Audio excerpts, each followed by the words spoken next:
Guys, welcome back. I am doing a craft today. I'm making some pom-poms for my daughter's dance class, and they are made out of those cheap plastic tablecloths from Walmart or Dollar Tree.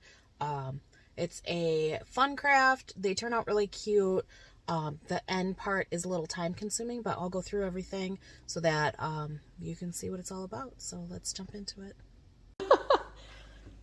So here's the supplies that I have. I've got a big ruler that's going to be oversized for this project, which is what I want, so that it'll hold everything down. I've got a rotary cutter. I was using scissors when I first started doing these, and that sucked. Get a rotary cutter. Dollar Tree has them. This one's really nice and sharp. Sliced my finger open. Good quality. And then this cutting mat is really nice. Just so you're not slicing up your surfaces. Where'd you get the cutting mat? I think this was from Walmart. And I think this was from Walmart.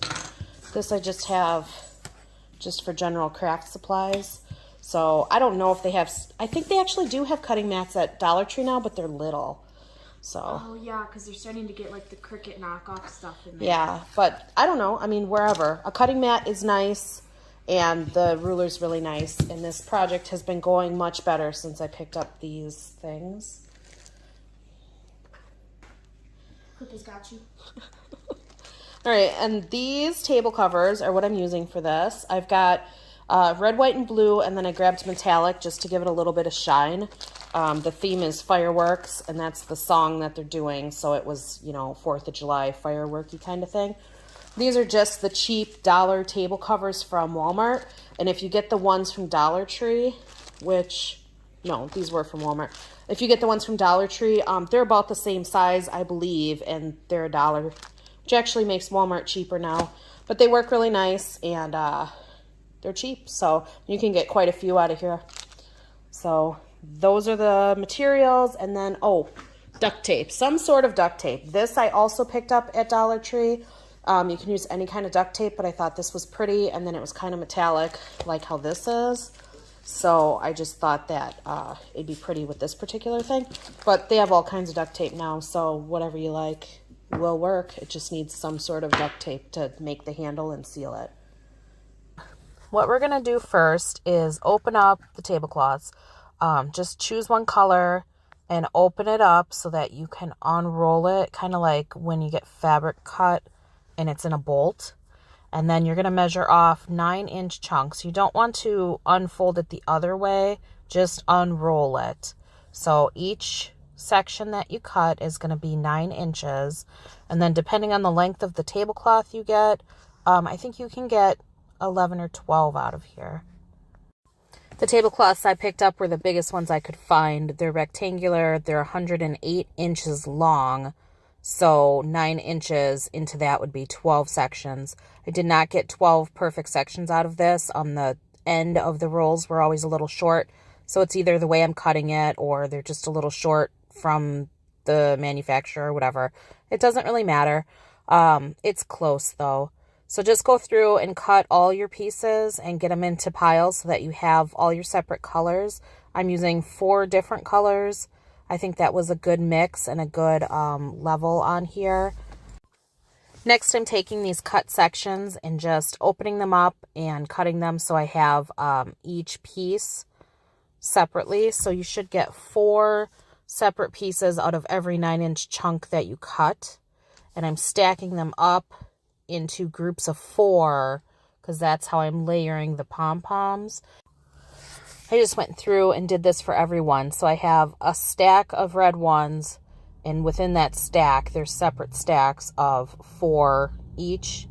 And then I went through and I did that for each color except the silver. The silver tablecloth was shorter, and it's a different material. So I just stacked those all up together because they're not as staticky and they didn't stick together as bad.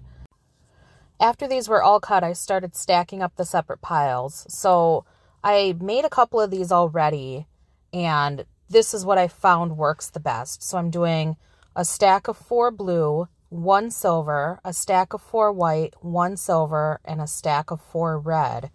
And that's my pile. And then I'm just stacking those up. So you're creating like this assembly line, and it's going to make the next part of this go really nicely.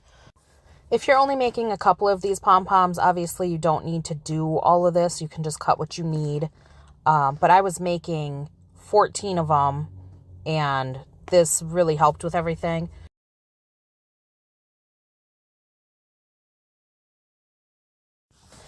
All right, the next part of this is going to be cutting the fringes for the pom-poms. So the width of these tablecloths that I got were 54 inches, and we cut them into 4 separate chunks. So we have the width of this being about 14 inches, 13 and a half inches.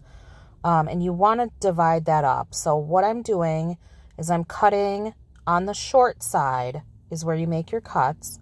And I'm doing each little fringy part an inch wide.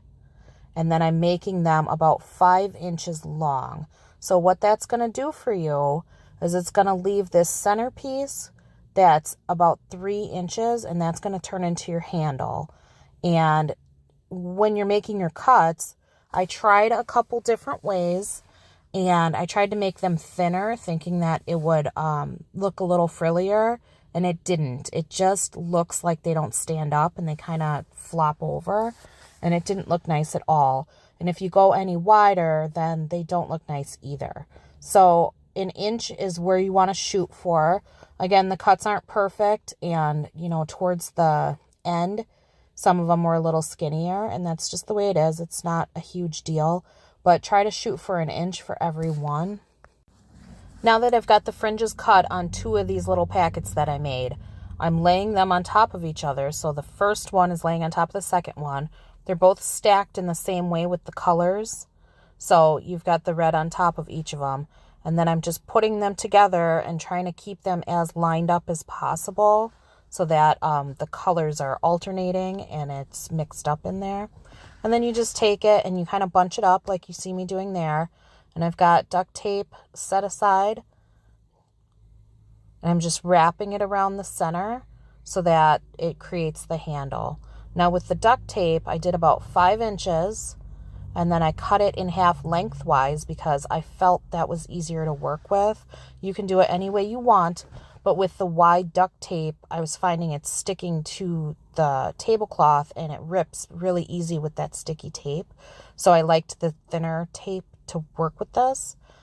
And then I'm just wrapping it around. I did 3 pieces. I felt like this was a good width for a handle for a child. And it turned out really cute, and it took up, roughly that 3-inch center that we left. So this part here is the time-consuming part of this. Basically, you have to separate every little fringy, tassely piece that you made to fluff this up and make it look like a pom-pom. You saw right before this, it was just kind of flat and it didn't look anything like a pom-pom. It looks like I didn't know what the heck I was doing, but this is the part that turns it into a pom-pom, and this is the part that takes forever. All right, so here it is. The most time-consuming part of this is fluffing it up so that it looks nice. So we've got like these big chunks of the tablecloths. So what you got to do is you got to separate them out.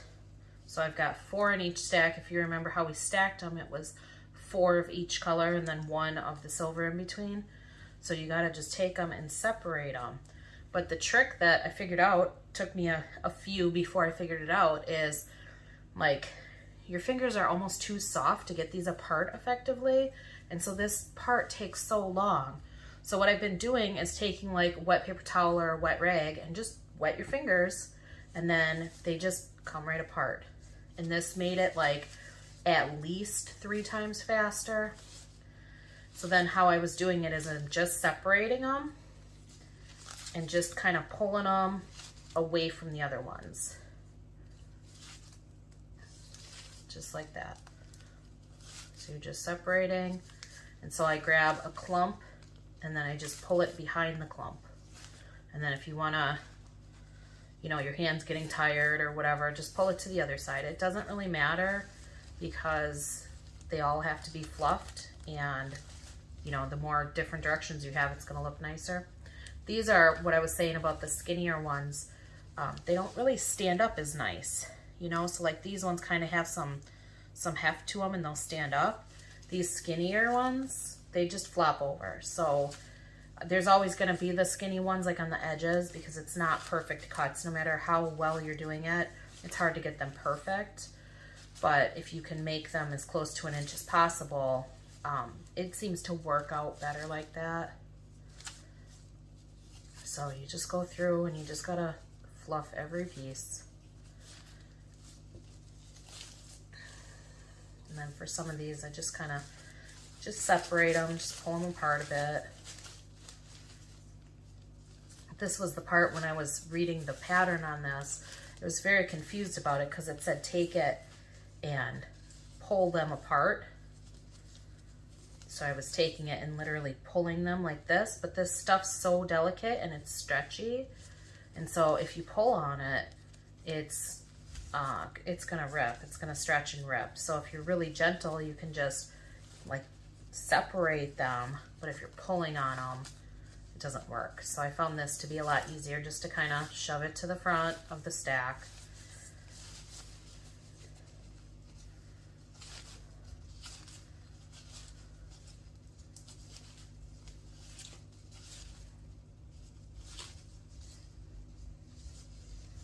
And then to, like I said, you just go different directions, just pull them apart, grab another stack.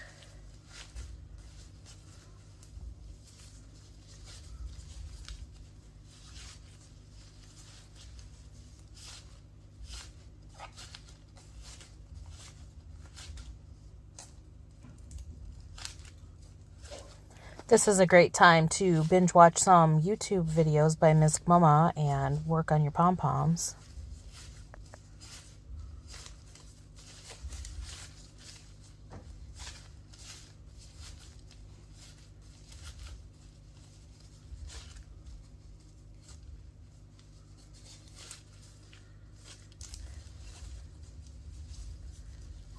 So here they are finished. They're all fluffed up. You can't even see the handle on it, so it didn't really matter what kind of duct tape you choose for this, but I do like the little touch of having the flashier duct tape.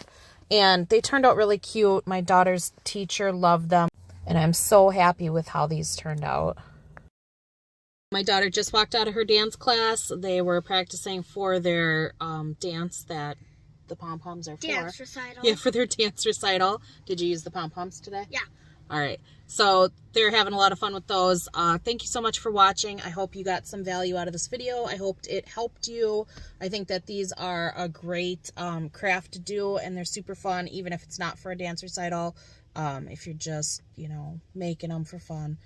So thanks for watching, and I will see you next time. Bye. Bye.